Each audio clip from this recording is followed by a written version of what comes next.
Oke, assalamualaikum warahmatullahi wabarakatuh. Selamat pagi semuanya. Nah, pada pertemuan hari ini saya akan menjelaskan terkait dengan materi subquery. Nah, pada materi subquery ini merupakan lanjutan dari sebelumnya ya, dimana minggu lalu kita sudah membahas tentang relasi join ya. Nah, relasi join.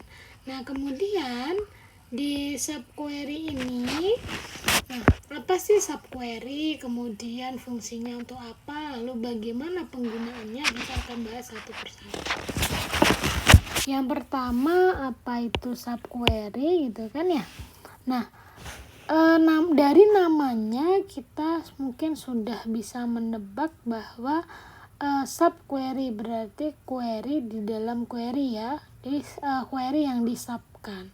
Nah, dan itu benar gitu kan ya.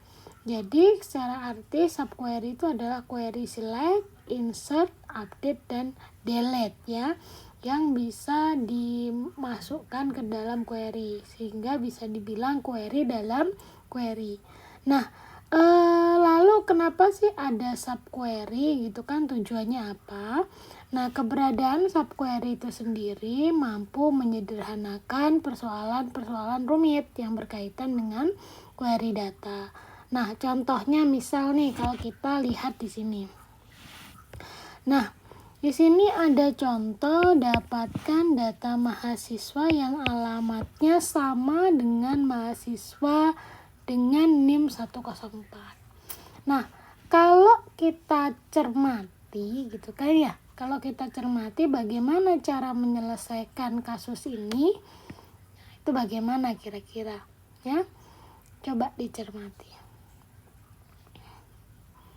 Nah, di sini bisa saya analisis bahwa kita membutuhkan informasi ya. Jadi membutuhkan informasi dari klausul B sebelum kita melaksanakan klausul A. Jadi bisa dibilang di sini ada dua query ya.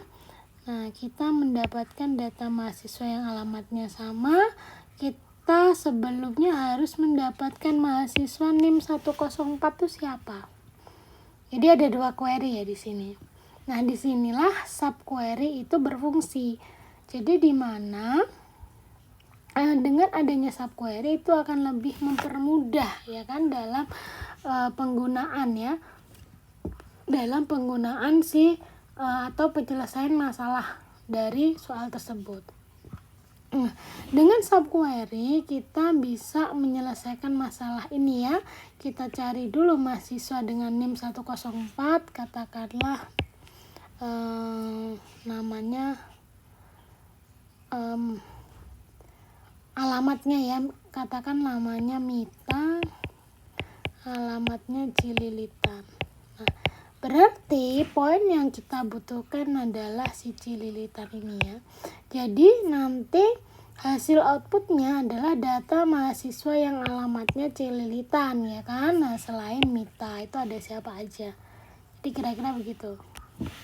Nah, kalau kita lihat di formulanya gitu kan, seperti biasa gitu kan, ada select from where.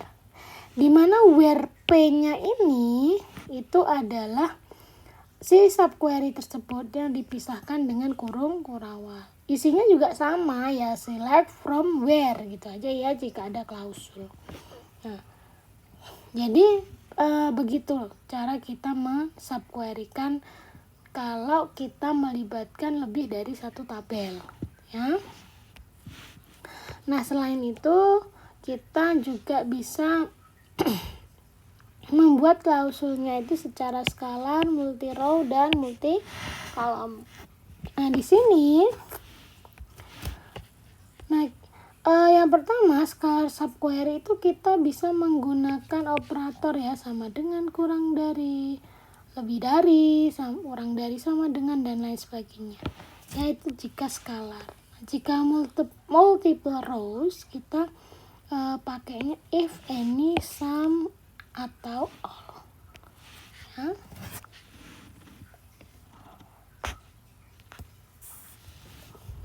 Kemudian yang menjadi pertanyaan adalah bagaimana ya Bu implementasinya gitu kan. Nah, implementasinya bisa kita lihat di latihan. Di sini kalian punya 1, 2 gitu kan, ada 2 tabel, 3, 4 dan 5. Ada 5 tabel di sini. Nah, kalau saya buat korelasinya, nah itu seperti ini. Di mana NIM di sini adalah foreign key di sini, dan kode MK di sini adalah foreign key diambil MK. Jadi ini adalah relationship-nya dari kelima tabel yang dibangun. Nah, contohnya seperti apa? Tadi kita sudah membuat 5 tabel, lalu kita diminta untuk mendapatkan data mahasiswa yang jenis kelaminnya sama dengan mahasiswa namanya Wati.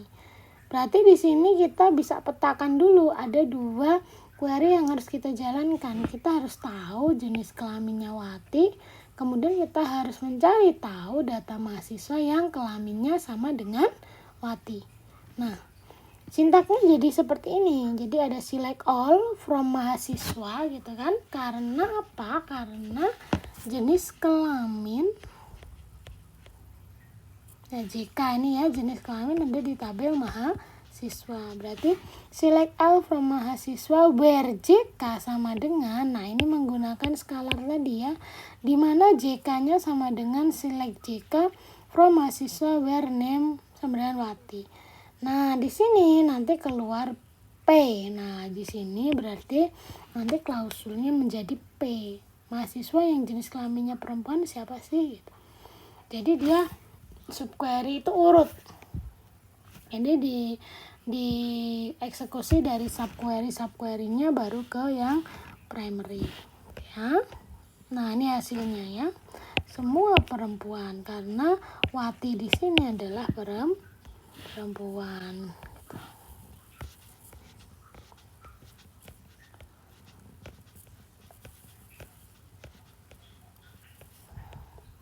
Nah, kemudian di sini ada in, ada any atau some, ada all gitu kan. Nah, ada multiple. Silakan setelah ini Anda praktekkan latihannya. Kemudian Anda ditantang, di-challenge untuk bisa memahami apa itu fungsi in, gitu kan. Terus lanjut, apa itu fungsi any sum, ya, any sum dan fungsi all gitu kan ya. Nah, ini adalah kalian di-challenge untuk itu. Nah, ini bukan sebuah beban ya, tapi memang kita coba kalian challenge untuk bisa memahami makna ini. Nah, kalau di basis data, Ibu punya satu tips bagaimana kalian bisa hafal atau bisa memahami, terutama untuk di modul saya. Nah, caranya misalkan ketika Anda blank gitu kan, dengan tiba-tiba ada soal, lalu kemudian kalian blank mau mengerjakan dengan apa, itu bisa dimulai dengan belajar gitu kan ya, bisa dimulai dengan mempelajari kode-kode seperti ini. Nah, caranya bagaimana gitu kan? Kalian cukup memahami pertanyaannya apa, kemudian kalian melihat query-nya dan outputnya. Nah, kemudian ini kalian outputnya ini kalian coba bandingkan dengan raw datanya. Nah, itu nanti akan akan muncul sebuah konklusi pengertian dari in itu seperti apa. Jadi begitu ya, ini sama dengan yang lainnya. Silakan Anda kerjakan, nanti kita akan bahas. Oke, selamat mengerjakan semuanya. Sekian, wassalamualaikum warahmatullahi wabarakatuh.